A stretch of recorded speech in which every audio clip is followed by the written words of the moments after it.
Hi guys, Constant Fly Fisher here. Today we're going to be tying a micro flesh fly.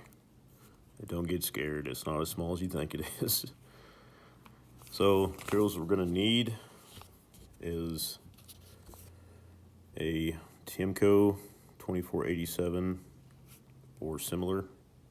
You can use a stinger hook in the same size, or any kind of hook like that, just as long as it has that similar bend.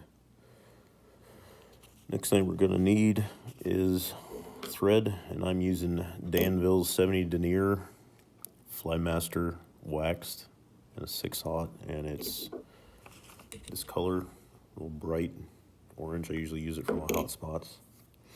This fly's going to be finished off with a hot spot head, just to give it a little bit of something. Next thing we're going to need is our zonker strips, and you can use your zonker strips. Can be a multitude of colors that match flesh. They can be cream, they can be tan, they can be a multicolor. Today I'm going to be using a newer color called Groovy Bunny strips. They're gold, orange, and white. Next you'll need your lead, and I'm using .020, and we're going to be doing 12 wraps. And lastly but not least, crystal flash, UV crystal flash and pearl. So let's go ahead and load our hook up in the vise. Make sure it's nice and snug in there. And put our lead on. Now I insert my lead underneath the hook with my index finger. Just make a little hook on it like that. That way I just wrap over 1, 2, 3, 4, 6, 7, 8, 9, 10, 11, 12. And it broke on me. Just pull it off. Smash it all together in the center. Then I put it right in the center. Lay our thread base down. I kind of built a thread dam in the front and then in the back. I'll go ahead and trim my tag end off. You will need a dubbing tool for this, because we're going to make a dubbed body.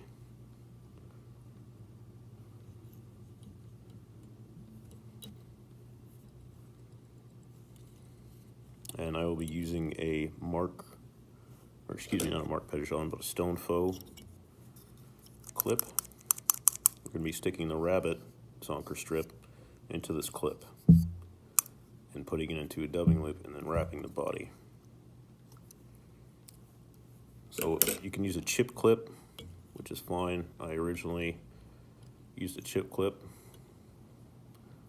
I initially saw this pattern on a blog called Denki Outdoors, and I made some modifications to it, made it my own, but it's a really good pattern.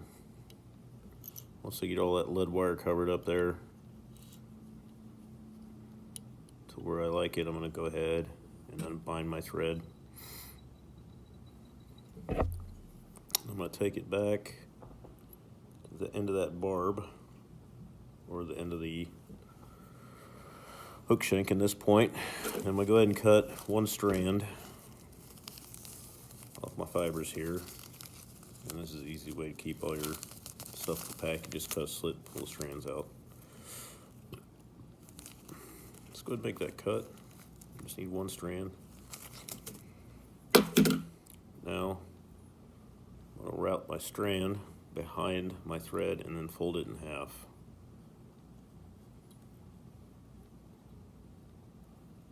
And then hold it and then lay it directly on top.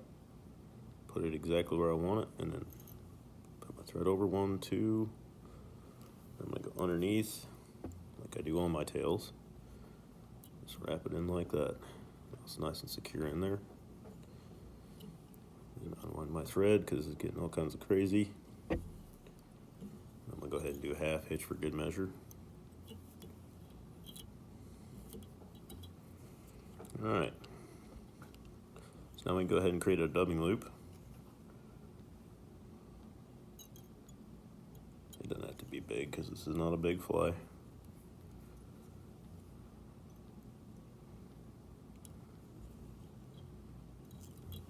Go back behind it, and back in front of it again. I'm going to bring my thread all the way to behind the eye. Let that sit there, grab my dubbing tool, put it in there. Now I'm just going to let it set. Unravel my thread. Half hitch. And then I'll move my thread out of the way. No problem. So now, you guys are going to think this is tricky, but it's not too bad. Now I'm going to take my zonker strip. So I've got this portion in my index and my middle finger. And with my ring finger and my thumb, I'm going to take the other part. I'm just going to preen, moisten my fingers. I'm going to preen all these hide hair fibers up like that. It just takes it all straight from the hide and brings it out. Now with my clip, however long you want these to come off of your hook is where you're going to grab. Okay, so if you only want a little bit, you grab right here. If you want a bunch, grab all the way towards the base more. So I'm going to grab towards the base more. I want a nice big fluffy chunk of flesh. Micro, but still going to be nice big and chunky. Now, all I do is I cut real close to that hide with my scissors. Just like that. And now, all that part right there is what I put in the dubbing. I'm just going to pull it out a tiny bit more with my fingers, just like this, so I can have an easier time grabbing it. All right? So now what happened here, my thread's got all twisted up, so now I just unravel it. I spin it the other direction. Okay.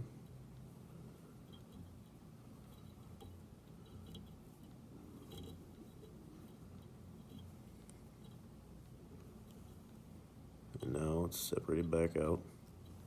Got my zonker. I'm going to place it right in that dubbing loop.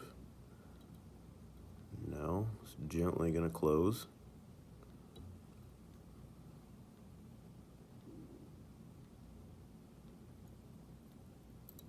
Just like that.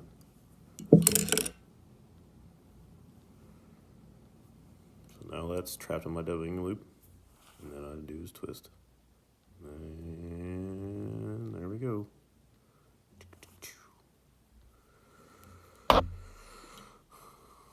Now, if you want, you can take your little dubbing brush, wherever you have, and you can tease these fibers out if you feel the need. Okay. The main thing is each turn, pulling these fibers back. Okay. On each turn, sweeping every fiber back.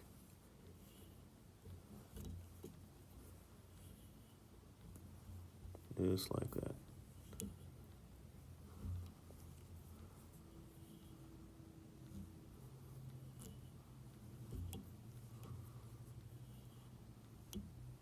Till you get to the end there. Okay, then once you get to the end, go choke back up on your bobbin. It's looking mighty tasty.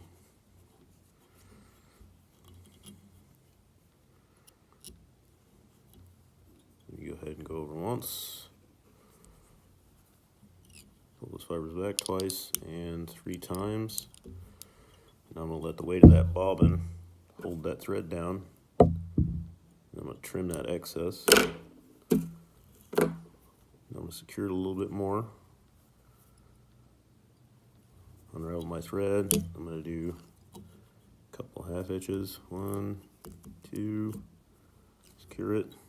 I'm going to create another dubbing loop and do the same exact thing. Make sure I have the place I want, create the dubbing loop.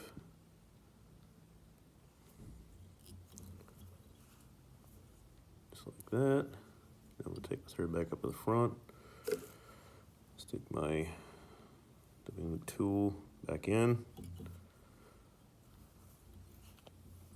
Half hitch. Spread my thread back out. Get my zonker strip. Hold up my fingers again. Wet them. To hide back out. Estimate how much I need again, so I don't need as much. Grab it at the base. Take my straight pair of scissors. Cut it at the hide. Close to the hide.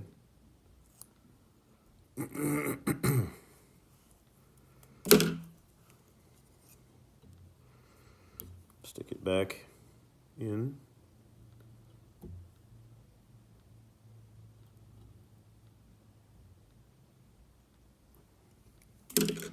You can spread it out if you want. There's multiple things you can do here, and it's just going to make it thinner if you do that. But I like to leave it just naturally the way it is. Now I've got it placed in there. I'm going to twist it. Just going to ravel. Just going to twist the rabbit hair.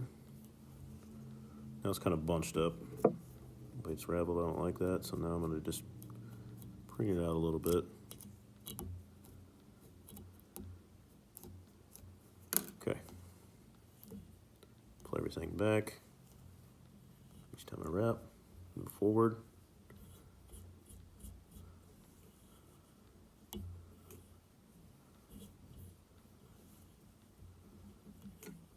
Right about there. I'm going to go ahead and stop, and I'm going to separate. Moisten my fingers. I'm going to separate, pull apart that hair right there. So I want enough room to tie off properly, and I also want enough room to whip finish properly to make a good head so this thread sticks out. 2, 3. Now I pull it all back. 1, 2, 3. And I do that on these because I want to sandwich that, especially with this rabbit being inside that dubbing loop. That's just something I do. I'm going to go back on here. 1, 2, 3, 4, 5.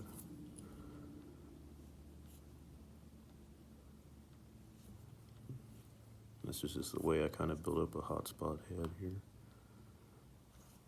Okay, now I'm going to unravel my thread. And when I say unravel, I mean unbind. So now I'm going to go to whip finishes here.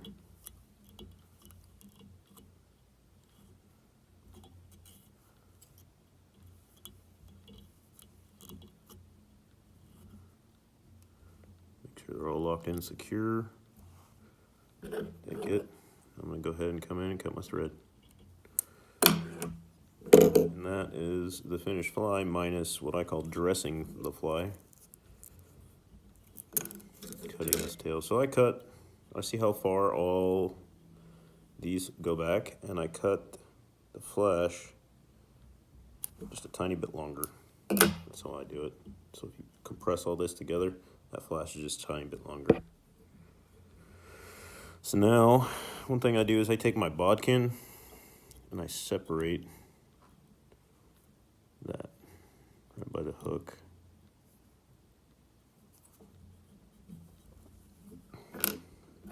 And you can kind of brush it out. Get any kind of hairs that are loose in there out.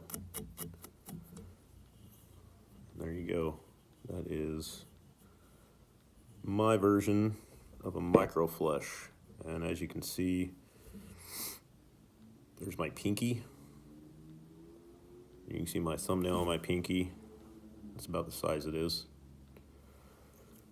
A little bigger than a quarter. Some relation. There you guys go. That's the finished fly. Thanks for watching, guys. Hope you like the fly. It's my version of the micro flesh, and this fly is freaking deadly.